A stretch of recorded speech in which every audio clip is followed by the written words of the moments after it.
यहाँको पुजारी को हुनुहुन्छ?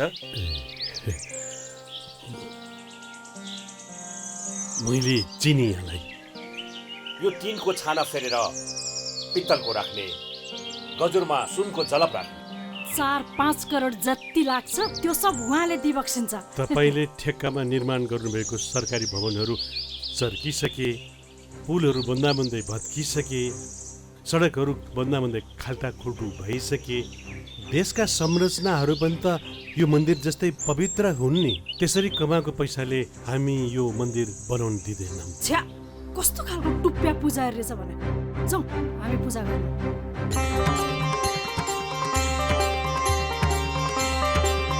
त्यसरी पूजा गर्दैमा भगवानले माफी देलान् र?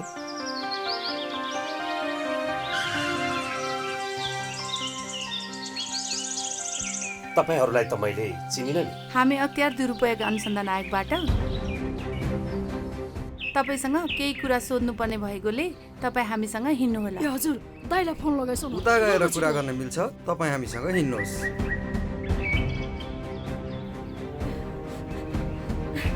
त्यसरी पूजा गर्दैमा भगवानले माफी देलान् र? तपाईँले कमाउनु भएको प्रतिष्ठा कसैले जफत गर्न सक्दैन। पदको दुरुपयोग गरी आर्जेको सम्पत्ति जफत हुन सक्छ। अख्तियार दुरुपयोग अनुसन्धान आयोग, टङ्गाल, काठमाडौँ।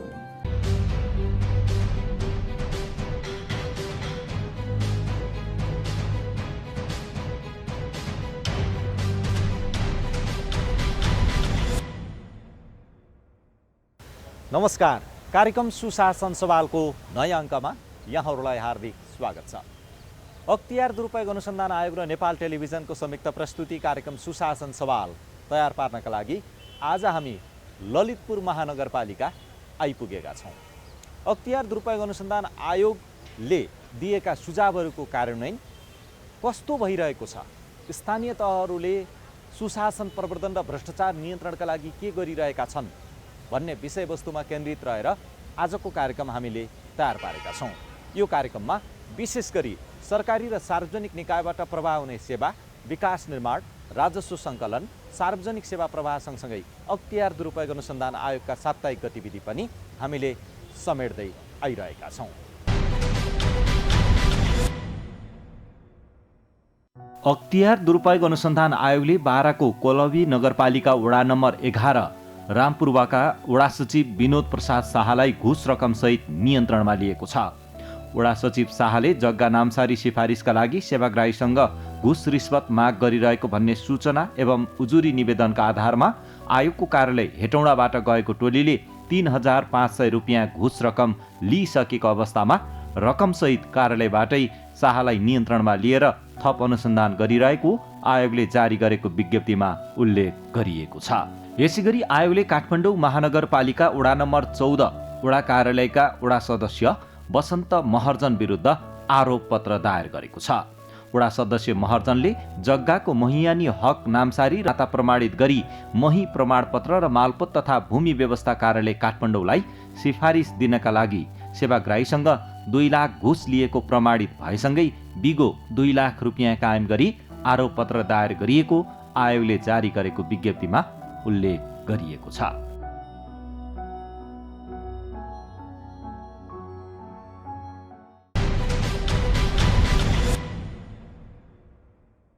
दर्शकबिन, अख्तियार दुरुपयोग अनुसन्धान आयोगले विभिन्न समयमा सरकारी र सार्वजनिक निकायबाट प्रवाह हुने सेवा, विकास निर्माणमा चुस्तता, गुणस्तरीयता र छिटो छरितो र पारदर्शिता होस् भनेर सुझाव दिँदै आएको छ। आयोगले दिएका सुझावहरूको कार्यान्वयनको अवस्था के छ भनेर हामीले देशका विभिन्न स्थानीय तहमा पुगेर बुझिरहेका छौँ र त्यहाँको सामग्री प्रस्तुत गरिरहेका छौँ। यस्तै ललितपुर महानगरपालिकाले पनि अख्तियार दुरुपयोग अनुसन्धान आयोगले दिएका सुझावहरूको कार्यान्वयन कसरी गरिरहेको छ, आफै पनि सुशासन प्रवर्धन कसरी गरिरहेको छ, सेवा प्रवाह कसरी गरिरहेको छ, गुणस्तरीय विकासलाई कसरी अगाडि बढाइरहेको छ त भन्ने विषयमा आज हामीले सामग्री तयार पारेका छौँ। अब प्रस्तुत छ सोही सामग्री। ललितपुर महानगरपालिका 753 वटा स्थानीय तह मध्येको एक हो।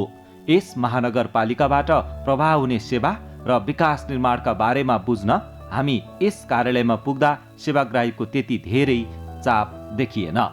सेवाग्राहीलाई सेवा लिन गरिएको टोकन सिस्टम, वडा तहबाटै धेरै कुराहरूको टुङ्गो लगाउन गरिएको अधिकारको बाँडफाँडका कारण यहाँ त्यति धेरै सेवाग्राहीको चाप नरहेको बुझियो। हामीले महानगरका प्रमुख चिरीबाबु महर्जनलाई तपाईहरूले ललितपुर महानगरको सेवा प्रवाह र विकास निर्माणलाई कसरी छिटो, छरितो, पारदर्शी र गुणस्तरीय बनाउनु भएको छ भनेर सोधेका छौँ। हामी आइसकेपछि हामीले धेरै कुरामा चाहिँ हामीले इम्प्रुभ गरेका छौँ। अब यो भनिरहँदाखेरि हाम्रो यहाँ चाहिँ नक्सा पासदेखि लिएर होइन, मुद्दा मामिलादेखि लिएर हाम्रो बोर्ड बैठकका निर्णयहरू कार्यान्वयन गर्नेदेखि लिएर यी सबै क्षेत्रमा चाहिँ हामीले राम्रो गरिरहेका छौँ। तरै पनि यदाकदा त्यहाँ पनि अझ सुधार गर्नुपर्ने गुन्जाइसहरू चाहिँ आइरहन्छ। तर त्यस्तो किसिमको गुन्जाइस आउन साथै हामीले त्यसलाई चाहिँ इमिडिएटली सम्बोधन गर्छौँ, ताकि नगरवासीले चाहिँ हाम्रो गुन्जाइसलाई चाहिँ सुनेन भन्ने किसिमको नपरोस् भन्ने हाम्रो धारणा हो। तसर्थ हामीले त्यस अवस्थामा चाहिँ हामीले यसलाई चाहिँ सम्बोधन गरेर हामी अगाडि बढिरहेका छौँ। उदाहरणको निमित्त यहाँ चाहिँ अब हामी चुनावमा जितेर आउन साथै यो चाहिँ मतलब अब त्योभन्दा अगाडि 17-18 वर्षसम्म स्थानीय नेतृत्व थिएन र त्यसले गर्दाखेरि त्यो जुन भ्याकुम थियो त्यो भ्याकुम भर्ताल गर्नको निमित्त हामीले पनि महाभारतै भएको थियो। तर पनि हामीले त्यसलाई चाहिँ वान एट ए टाइम गरेर हामीले त्यसलाई चाहिँ सुधार गर्दै आयौँ र अहिलेसम्ममा चाहिँ मलाई जहाँसम्म लाग्छ ललितपुर महानगरपालिकामा चाहिँ हामी सुशासनमा चाहिँ हामी अब्बल छौँ भनेर भन्दैनौँ पनि, तर हामी चाहिँ एभरेजमा छौँ। ललितपुर महानगरपालिकामा पनि अन्यत्र जस्तै उपभोक्ता समिति मार्फत काम गर्ने परिपाटी छ। तर यहाँ उपभोक्ता समिति मार्फत हुने कामलाई समयमै सकाउन, गुणस्तरीयता कायम गर्न र कुनै कारणले बिग्रे भत्केमा सुधारका लागि अग्रिम बजेटको व्यवस्था समेत गरेर उपभोक्ता समितिलाई नै जिम्मेवार बनाउँदै अगाडि बढ्ने काम गरिएको छ। यसले उपभोक्ता समितिबाट हुने काम गुणस्तरयुक्त भएको छ भने निर्माण सम्पन्न भए पनि उपभोक्ता समितिको जिम्मेवारी सकियो भन्ने सोचको अन्त्य गर्न समेत सहयोग पुगेको छ। यहाँ पनि उपभोक्ता समितिहरू धेरै छन्। 5 लाख 10 लाख होइन कि 1 करोडभन्दा मुनिको चाहिँ उपभोक्ता समितिले काम गर्न पाइन्छ। त्योभन्दा बढी भयो भने यहाँले भने जस्तै ब्रेकडाउन गरेर त्यो भित्रको त्यो लिमिटभित्र ल्याएर चाहिँ फेरि गर्ने चलन छ। तर अहिलेको सन्दर्भमा हाम्रो यो ललितपुर महानगरपालिकामा चाहिँ यो काम हुँदाखेरिको अवस्थामा यो जुन उपभोक्ता समितिहरू एक किसिमले चाहिँ स्थानीय जनप्रतिनिधिसँग चाहिँ एकदमै नजिकको सम्बन्ध भएको कारणले यहाँले भनेको कुरा चाहिँ त्यहाँ केही हदसम्म लागू पनि हुन्छ। तर हामीले मुख्य कुरा चाहिँ त्यहाँको क्वालिटीलाई पनि हामीले हेरेका छौँ। त्यो क्वालिटी यदि राम्रो छ भने क्वालिटी चाहिँ राम्रो हुनुपर्छ, त्यसमा चाहिँ कम्प्रोमाइज गर्न पाइँदैन भन्ने हिसाब किताबले चाहिँ हामी अगाडि बढिरहेका छौँ। तर यसमा चाहिँ सुधार गर्ने चाहिँ गुन्जाइस छ निश्चित तौरले। र मैले चाहिँ मेरो प्रमुख प्रशासकीय अधिकारीज्यूसँग पनि मैले यो विषयमा चाहिँ वार्ता गरिरहेको छु, छलफल गरिरहेको छु। यसलाई मतलब कन्ट्रोल गर्ने मेकानिजम के हुनसक्छ अथवा यसलाई कन्ट्रोल मेकानिजमलाई चाहिँ हामीले अगाडि बढाउँ भन्ने पक्षमा पनि हामी कुराकानी गरिरहेका छौँ। तर अब मैले भन्नै पर्छ हाम्रो ललितपुर महानगरपालिकामा चाहिँ अहिलेसम्ममा त्यस्तो किसिमको मतलब एकदमै विकराल तवरको मतलब झेली भएको चाहिँ मेरो नजरमा आइपुगेको छैन। ललितपुर महानगरपालिका सांस्कृतिक सम्पदाहरूले भरिपूर्ण महानगरपालिका पनि हो। यहाँका सांस्कृतिक सम्पदा, कला र संस्कृतिको संरक्षण गर्दै यस महानगरलाई नमुना महानगर बनाउन आफूहरू लागि परेको नगर प्रमुख महर्जनले बताउनु भयो। उहाँले महानगरका कुनै पनि काममा अनियमितता हुन दिन्नौ, भ्रष्टाचार रहित सेवा प्रवाह र विकास निर्माणमा हामी प्रतिबद्ध छौँ भन्ने प्रतिबद्धता व्यक्त गर्नुभयो। उहाँले भन्नुभयो तर पनि कहिलेकाहीँ केही कमी कमजोरी भएका छन्। ललितपुर महानगरमा पनि छन् यस्ता कमी कमजोरी। उहाँले भन्नुभयो यी सबैलाई समीक्षा गर्दै हामी सुशासन प्रवर्धन गर्न र भ्रष्टाचार नियन्त्रण गर्न प्रतिबद्ध छौँ। अब यसमा चाहिँ अब खासै कुरा चाहिँ के हुन्छ भने हाम्रो यहाँ पनि एउटा मेकानिजम छ। त्यो मेकानिजमलाई चाहिँ हामीले चुस्त र दुरुस्त बनाउने हाम्रो कोसिस चाहिँ जारी छ। यो भनिरहँदाखेरि अब यसमा चाहिँ अब हाम्रो यो जुन बोर्डमा चाहिँ जनप्रतिनिधिहरू छन्, उहाँहरूले पनि अब हाम्रो यो भूगोल त ठुलो भूगोल होइन, सानो भूगोल छ। यहाँ कतै कुनै पनि किसिमको दायाँ बायाँ अक्रम बक्रम हुने छाँटकाँट देखियो अथवा भयो भने हाम्रो कहाँ आइहाल्छ, हामी कहाँ पुगिहाल्छ होइन। तसर्थ हामी चाहिँ बेला मौकामा चाहिँ एकदम कडाइका साथ सावधानी गर्छौँ र हुँदै भएन भने हामी चाहिँ एक्सनमा पनि गएको हामीसँग नजिर छ।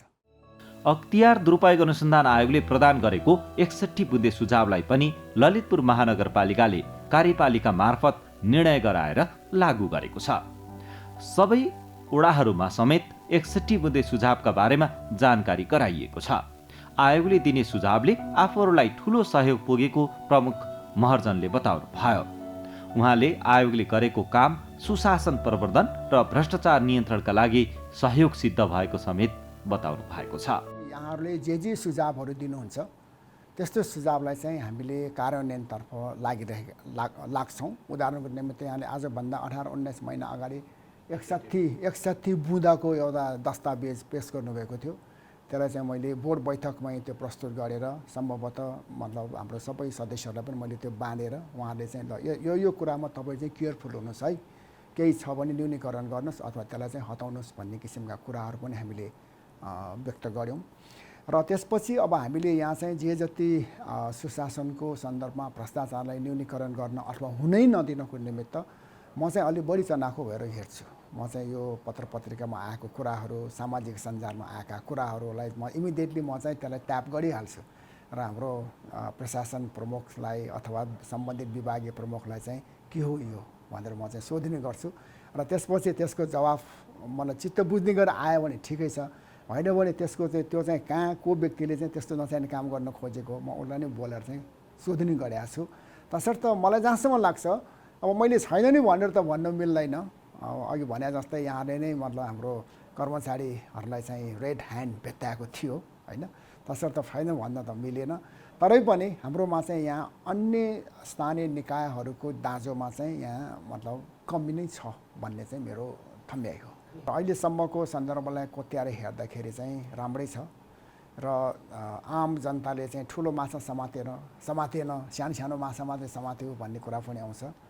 बेला मौकामा ठुलै माछा पनि समातेर देखाएको पनि छ। तर एउटा ठुलो माछा समात्दाखेरि सानो भुर्राहरू चाहिँ धेरै माछाहरू तर्सिन्छ, तसर्थ चाहिँ ठुलै माछा समात्नुपर्छ। त्यसो त कार्यालयबाट प्रवाह हुने सेवालाई प्रभावकारी बनाउन आवश्यक पर्ने सबै उपायहरू अपनाइएको महानगरका प्रमुख प्रशासकीय अधिकृत गणेश अरियालले बताउनु भयो। सुशासन प्रवर्धनको वास्तवमा एउटा अङ्ग्रेजीमा भनाइ छ, पोलिटिसियन्स डिसाइड ब्युरोक्र्याट्स डु भन्ने एउटा भनाइ छ। मौजुदा नीतिलाई कार्यान्वयन गर्ने र जनतासँग प्रत्यक्ष हिसाबले सरोकार राख्ने, जनताको नजिकमा रहेर नीति कार्यान्वयन गर्ने संयन्त्र भएको हुनाले कर्मचारीले कस्तो बोल्छ, कर्मचारीले कस्तो व्यवहार गर्छ, कर्मचारीले कसरी सेवा दिन्छ भन्ने आधारमा सरकारको इमेज भनौँ, सरकारको प्रभावकारिता त्यहाँबाट देखिने कुरा हो। अब त्यो सन्दर्भमा कुरा गर्दाखेरि अपवाद छैन नभनौँ, हाम्रो प्रयत्न, हाम्रो प्रयास चाहिँ कहाँनिर भन्दा सेवाग्राही मैत्री बन्नका लागि सबभन्दा पहिला ऐन कानुन निर्देशनहरूको चाहिँ पूर्ण परिपालना गर्नका लागि हामीले हाम्रा कर्मचारीहरूलाई त्यतातिर ओरिएन्ट गराएको छ, नम्बर 1। नम्बर 2, ठिक छ सकिन्छ समयमा काम सम्पन्न गरेर पठाउनुहोस्, यदि सकिँदैन भने के कारणले सकिएन भनेको लिखित जानकारीसहित सेवाग्राहीलाई चाहिँ त्यसको जानकारी पाउने हक छ। उहाँलाई किन भएन मेरो काम, किन भएन र कहिले हुन्छ, हुनसक्छ भने यति समयभित्र हुन्छ, यो कागजात यो प्रक्रिया पुरा गर्नुभयो भने हुन्छ भन्ने कुराको जानकारीसहितको जवाफ दिने पद्धति हामीले बसालेका छौँ। र हामीले विभिन्न समयमा हामीले तालिम दिएका छौँ, हाम्रा कर्मचारीहरूलाई मोटिभेट गर्ने हामीले प्रयत्न गरेका छौँ, ताकि एउटा भनाइ छ नि ऊ आफैमा चाहिँ उत्प्रेरित भएन भने अरूलाई चाहिँ उत्प्रेरित गर्न सक्दैन, अरूलाई चाहिँ जाँगर चलाउन सक्दैन भन्ने एउटा भनाइ छ। त्यही हिसाबले हाम्रो कर्मचारीले हामीले सेवा, सुविधा, कार्य वातावरण लगायत टिमवर्क लगायतका यी यावत पक्षहरूबाट हाम्रो कर्मचारीलाई हामीले उत्प्रेरित गरेर र चाहिँ सेवाग्राही मैत्री सेवाका लागि हामीले त्यतातर्फ प्रतिबद्ध हुनका लागि त्यो वातावरण सिर्जना गर्ने प्रयत्नमा छौँ हामी। उहाँले सेवा प्रवाहलाई सेवाग्राही मैत्री बनाउन टोकन सिस्टम लागू गरेको, सूचना प्रविधिको प्रयोग गरेको, अधिकार र जिम्मेवारी विभाजन गरेर काम गर्ने गरेको बताउनु भयो, जसले सेवाग्राहीको काम गुनासो रहित बनाउन सहयोग पुगेको प्रतिक्रिया दिनुभएको छ। ललितपुर महानगरपालिकाले सेवाग्राही मैत्री बनाउनका लागि, छिटो, छरितो र किफायती बनाउनका लागि र सेवाग्राहीको गुनासो, सेवासँग सम्बन्धित गुनासोहरूलाई सम्बोधन गर्नका लागि हामीले एकाध इनिसिएसन्सहरू हामीले गरेका छौँ। मूलत देशको मौजुदा कानुन, नीति र तालुक निकाय भनौँ, नियमनकारी निकायका निर्देशनहरूलाई हामीले पालना गर्दै गइरहेका छौँ। त्यो त त्यसमा कुनै शर्त अथवा अन्य कुनै कुराहरू चाहिँ लाग्दैन। त्यो सँगसँगै सेवासँग सम्बन्धित विषयमा सेवाग्राही आफै अथवा सेवाग्राहीसँग सम्बन्धित सरोकारवालाहरूसँग चाहिँ हामी समय समयमा छलफल गर्छौँ, निरन्तर संवाद गर्छौँ अनि उनीहरूबाट देखिएका आएका सुझावहरूलाई हामीले कार्यान्वयन गर्दै गइरहेका छौँ। सेवालाई पारदर्शी, चुस्त र व्यवस्थित बनाउनका लागि अहिलेको चाहिँ नयाँ टेक्नोलोजीको एडप्सन महत्त्वपूर्ण कुरा हो। ललितपुर महानगरपालिकाले नक्सा व्यवस्थापनका कुरामा, राजस्व सङ्कलनका कुरामा लगायत यावत सेवासँग सम्बन्धित विभिन्न क्षेत्रमा हामीले चाहिँ डिजिटल सिस्टमलाई चाहिँ हामीले इन्टरनलाइज गरिरहेका छौँ। जस्तो हामीले डिजिटल सिग्नेचरको कुरालाई अगाडि बढाइरहेका छौँ। नक्सा व्यवस्थापनसँग सम्बन्धित, नक्सा पाससँग सम्बन्धित विषयमा हामीले डिजिटल सिग्नेचरको नयाँ अभ्यास हामीले अगाडि बढाएका छौँ। अनि त्यसै गरी हाम्रो राजस्व सङ्कलनमा, राजस्व मूल्याङ्कन पद्धतिमा हामीले चाहिँ अनलाइन सिस्टमलाई त्यसलाई हामीले चाहिँ लागू गरेका छौँ। सेवाग्राहीलाई झन्झट रहित सेवाका लागि निस्सन्देह यो हामीले अवलम्बन गरेको अभ्यास र चाहिँ यो पद्धति चाहिँ अनुकरणीय हुनसक्छ। त्यसै गरी टोकन सिस्टमलाई हामीले अगाडि लिएर गएका छौँ। हामीसँग हरेक क्षेत्रगत डाटाबेस, स्पष्ट डाटाबेस छ। त्यो डाटाबेसका आधारमा हामी अगाडि जान्छौँ। जस्तो खोपकै सन्दर्भमा कुरा किन नगरौँ, हाम्रा लक्षित वर्गहरू को हुन् भन्ने हामीसँग स्पष्ट डाटा छ। त्यो डाटाको आधारमा हामीले चाहिँ खोप कार्यक्रमहरू सञ्चालन गर्दै अगाडि गयौँ, जसको परिणामस्वरूप ललितपुर महानगरपालिकाले कोरोनासँग सम्बन्धित विभिन्न खोप कार्यक्रम हामीले चाहिँ दर्जनौँ खोप कार्यक्रमहरू सञ्चालन गऱ्यौँ विवाद रहित हिसाबले र नागरिकको कुनै पनि किसिमको गुनासो नआउने हिसाबले हामीले सम्बोधन गऱ्यौँ। त्यसको कारण के हो त भन्दा हामीसँग स्पष्ट डेटाबेस छ। त्यो डेटाबेसमा चाहिँ केन्द्रित भएर हामीले सेवा अगाडि बढाइरहेका छौँ। यसरी हेर्दा हामीले सेवा प्रवाहमा देखिएका नयाँ चाहिँ अवधारणालाई हामीले अवलम्बन गरेका छौँ। सेवाग्राहीको गुनासो सम्बोधन गर्ने मेकानिजम डेभलप गरेका छौँ। सूचना अधिकारी, सूचना शाखा, गुनासो अधिकारी जस्ता सिस्टमहरू हामीले चाहिँ लागू गरेका छौँ।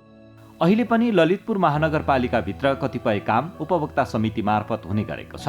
उपभोक्ता समिति मार्फत हुने कामका बारेमा धेरै गुनासाहरू आउने गरेको विगतको परम्परालाई तोड्न महानगरले अहिले कार्यविधि नै निर्माण गरेर व्यवस्थित गर्ने काम गरिरहेको छ।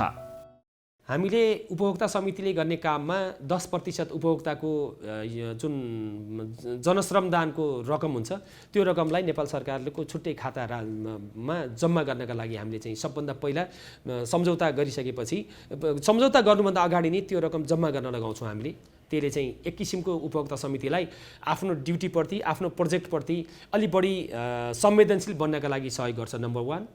अर्को कुरा, उपभोक्ता समिति मार्फत गरिएका काममा सधैँभरि र सर्वत्र आउने एउटा आलोचनाको विषय भनेको परियोजना सम्पन्न हुन्छ, त्यसको मर्मत सम्भारको पक्ष उपेक्षित रहन्छ भन्ने हो। हामीले त्यो कुरालाई सम्बोधन गर्नका लागि एउटा कार्यविधि निर्माण गरेका छौँ। त्यो कार्यविधिले चाहिँ उपभोक्ता समितिबाट बनेका कामको पनि 1 वर्षको मर्मत सम्भारको पिरियड, अङ्ग्रेजीमा डिफेक्ट लायबिलिटी पिरियड डिएलपी भनेर भनिन्छ, 1 वर्षको मर्मत सम्भारको पिरियड डिएलपीको समय राखेर त्यो समयभित्र बनेको परियोजना यदि कुनै त्यसमा त्रुटिहरू देखिए, समस्या देखिए, त्यसलाई मर्मत गर्नुपर्ने भयो भने छुट्टै एउटा कोष, मर्मत सम्भार कोष भन्ने छुट्टै कोष हामीले तयार सिर्जना गरेका छौँ। त्यो कोषमा त्यो उपभोक्ता समितिले गर्ने कामको 5% छुट्टै पैसा गएर त्यसमा बस्छ। त्यो एक किसिमको रोलिङ टाइपको चाहिँ कोष हुन्छ। हरेक वर्ष हरेक परियोजनाबाट त्यहाँ पैसा थपिन्छ। त्यो थपिएको पैसाबाट हामीले चाहिँ त्यो उपभोक्ता समिति मार्फत नै मर्मत सम्भारको काम गराउने गर्छौँ। यसो गर्दा उपभोक्ता समितिले आफूले गरेको कामप्रति पहिलो कुरा त जिम्मेवार बन्छ, दोस्रो कुरा मर्मत सम्भारको जिम्मेवारी पनि त्यही उपभोक्ता समितिलाई जसरी ठेक्का प्रक्रियामा ठेकदारलाई 1 वर्षसम्मलाई दायित्वाधीन तुल्याइन्छ, त्यही किसिमले त्यही फ्रेमवर्कभित्र हामीले उपभोक्ता समितिले ल्याउने प्रयत्न पनि गरेका छौँ, नम्बर 2। नम्बर 3, उपभोक्ता समितिले गरेको कामको प्रभावकारी हिसाबले अनुगमन गर्ने हामीले संयन्त्र विकास गरेका छौँ। राजनीतिक रूपमा उपमेयरज्यूको अध्यक्षतामा रहने समिति, अनुगमन समितिले गर्ने अनुगमनको पाटो त आफ्नो ठाउँमा छँदैछ। त्यो लगायत उपभोक्ता समितिले गरेको काममा आवश्यकता अनुसार यदि आवश्यक पर्यो ल्याब टेस्ट गर्ने, ल्याब टेस्टको रिपोर्टका आधारमा फर्दर कामहरू गर्ने, लगायत त्यहाँ चाहिँ सार्वजनिक सुनवाईका कामहरू गर्ने र त्यो परियोजनालाई प्रभावकारी हिसाबले सम्पादन गर्नका लागि हाम्रो चाहिँ अनुगमनको संयन्त्रलाई, राजनीतिक नेतृत्वको अनुगमन बाहेक कर्मचारी संयन्त्रलाई चाहिँ प्रभावकारी हिसाबले परिचालन गरेर व्यवस्थित, प्रभावकारी र नतिजामुखी बनाउनका लागि हामीले अलिक फरक दृष्टिकोण चाहिँ अवलम्बन गरेका छौँ। निश्चित रूपमा हाम्रो यो चाहिँ नयाँ काम हो। सेवा प्रवाहमा चुस्तता, विकास निर्माणमा गुणस्तरीयता हरेक स्थानीय तहबाट नागरिक र सेवाग्राहीले खोज्ने यही नै हो। यसका लागि पालिकाहरूले धेरै गर्नुपर्ने पनि केही छैन। आफ्नो कार्यालयमा आउने सेवाग्राहीको काम छिटो छरितो गर्ने, कुनै कागजात नमिल्दा कारण खुलाएर भन्ने वातावरणको विकास गर्न आवश्यक छ। यसैगरी विकास निर्माणका बारेमा पनि नागरिकलाई सहभागी बनाएर गर्न सक्दा विकास निर्माणमा गुणस्तरीयता कायम गर्न र केही कमी कमजोरी भए खबरदारी गर्न समेत सहयोग पुग्नेछ।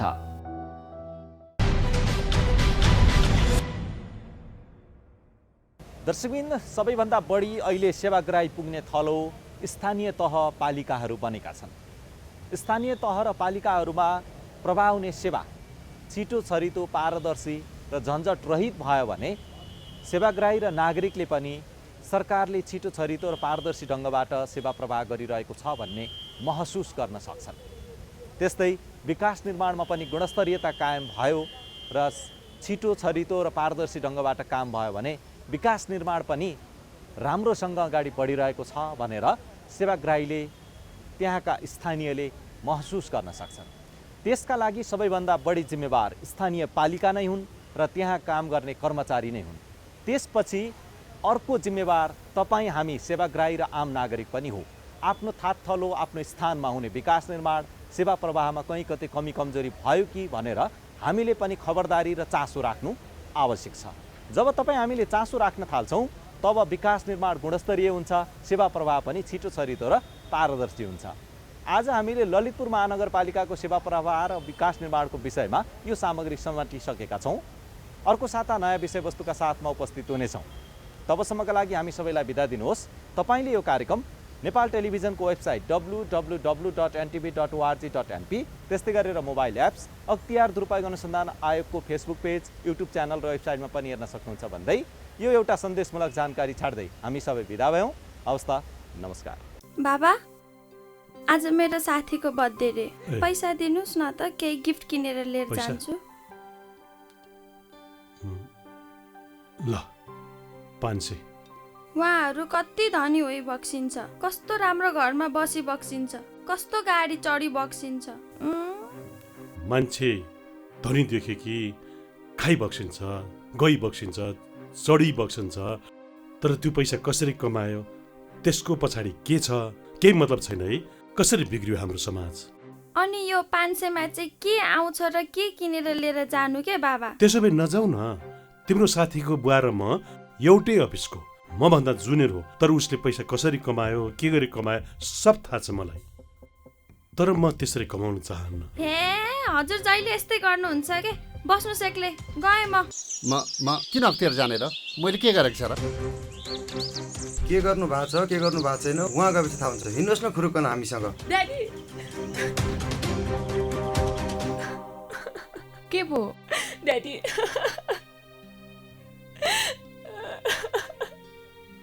आम्दानीको स्रोत भन्दा धेरै गुणा छोरी आयो बर्थडे पार्टीमा गएर मैले टिभीमा हेरेको छु तिम्रो साथीको बुवाको घर। हजुरले हिँड्नु भएको बाटो ठिक रहेछ बाबा। तिम्रो बाबालाई आज यस्तै गरी लगेको भएदेखि हाम्रो कस्तो बेइज्जत हुँदछ हेर त छोरी। इमान्दारिता नै सबभन्दा ठुलो सम्पत्ति हो। आफ्नो पदको दुरुपयोग नगरौँ। अख्तियार दुरुपयोग अनुसन्धान आयोग, टंगाल, काठमाडौँ।